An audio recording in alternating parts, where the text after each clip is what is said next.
Meal times are difficult. What are some communication techniques that can make it easier for everybody? I find it helps to try and get a discussion going that distracts from meal times. That's a good one, yeah. Divert, I think, is The word. the word. Get some memories going, even if it's not a particularly significant, just any sort of trivial discussion that you can So engage the person rather than focus on the meal time. Yeah. And it's exploring what is the difficulty, and is the person hungry? What's creating the difficulty? Are they able to use the utensils? Can they feed themselves? What might be going on? But in terms of communication, as you said, Tony, it's slowing things down if necessary. Is the meal time being rushed? Is the meal time on the carer's schedule rather than the person with the dementia schedule? Yes. What's going on for them? Because they're communicating something in their, if meal times are difficult, what's going on for the person? They're communicating something through that and not arguing. So as you said, taking the pressure off, distraction, diversion, having a chat and then coming back. But are they in pain? Are they, what else is going on for them? Really important to explore that bigger picture as to what's making the mealtime difficult. I'm writing some really good tips for them when it comes to care planning. So number one is to use suggestions.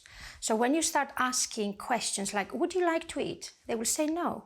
Would you like to drink? They will say no. The usual thing that they would say is no. So instead of asking a direct question, you need to use a suggestion like, okay, you said that you like chicken, so I prepared some lovely chicken for you, and here it is.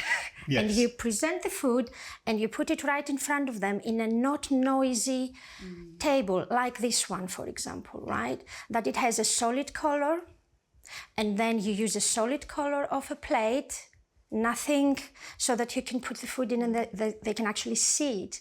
And then maybe they're sundowning. So maybe like it's late in the evening and they feel distressed. So you need to make sure, maybe it's the time is wrong. You need to wait, or do it earlier or maybe a bit later.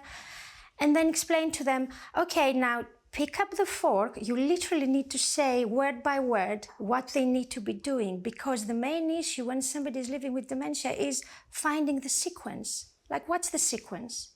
What do I do first? So they're looking at something, they know what they need to be doing, but they can't actually find the sequence. Like, oh, I need to pick up the glass. I need to pick up the fork. So maybe you need to tell them, pick up the fork now, put it in the food, and then you do the movement at the same time.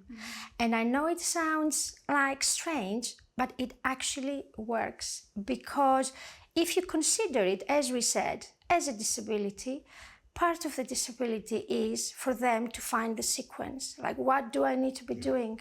I'm confused. I'm looking at the food. I don't know. Where does this go? What is that? Or they forget. So they put the food in the mouth, and then you have to tell them, now chew the food. Now swallow it.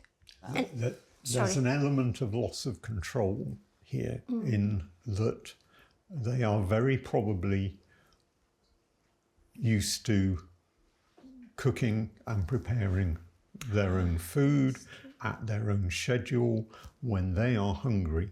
And they're now in a situation where things are being prepared for them and they're being told what to eat, and they will kick back.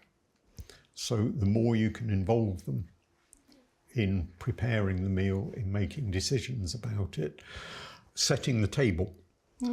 The routine of setting the table and remembering where the knives and forks and spoons are kept, where the knives and forks and spoons go on the place settings. It might sound trivial, but its involvement.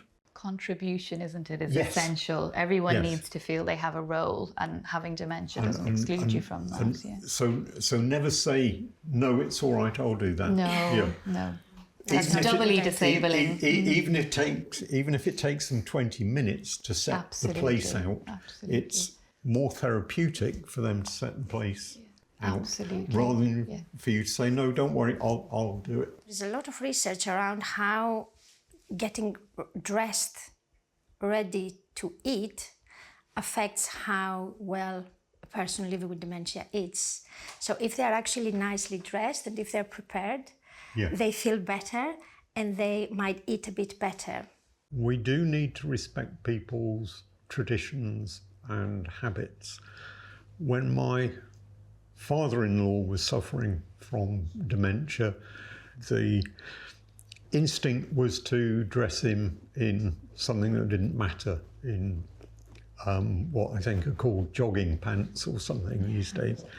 That was utterly alien. This was a man with wardrobes full of very smart clothes. It was not the way he would dress for dinner. It was not the right thing. So the solution by the person doing the caring would have become the problem for him. Yes. And then no wonder mealtimes might become difficult. He needed to be comfortable. Nothing to do with the food. Comfortable didn't mean jogging pants. Comfortable meant being dressed appropriately for dinner. Absolutely. Yeah. It's a very good example of really placing the person and what matters to them, their likes, their dislikes, their traditions at the centre of the care. Yes. Yeah.